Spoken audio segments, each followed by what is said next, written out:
Her sözün aklımda,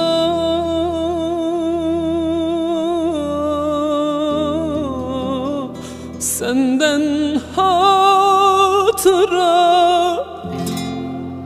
İçimde bir şeyler can çekişiyor.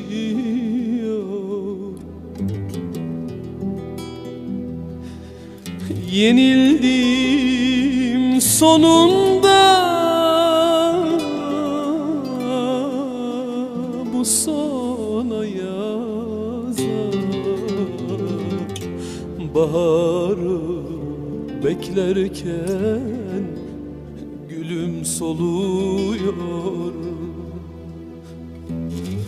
Yenildim sonunda, bu sona yazar. Baharı beklerken gülüm soluyor. Yüreğim ardında düştü yollara. Kayboldum zifiri, ey ey ey karanlıklarda. Yoruldum sonunda, bitti umudum.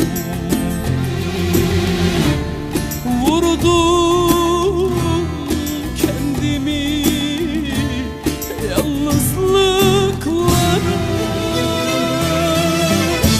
Geçmiyor günler yar yar yar, geçmiyor günler. Ya sesin duyur bana, ya haber gönder. Böylesi yıkılmaz,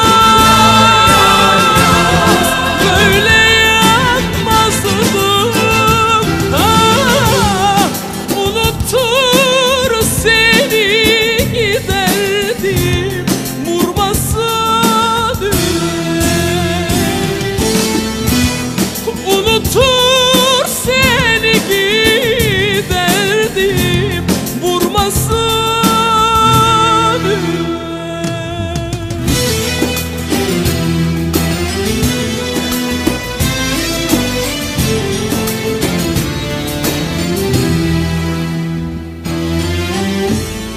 Yüreğim ardında düştü yollara.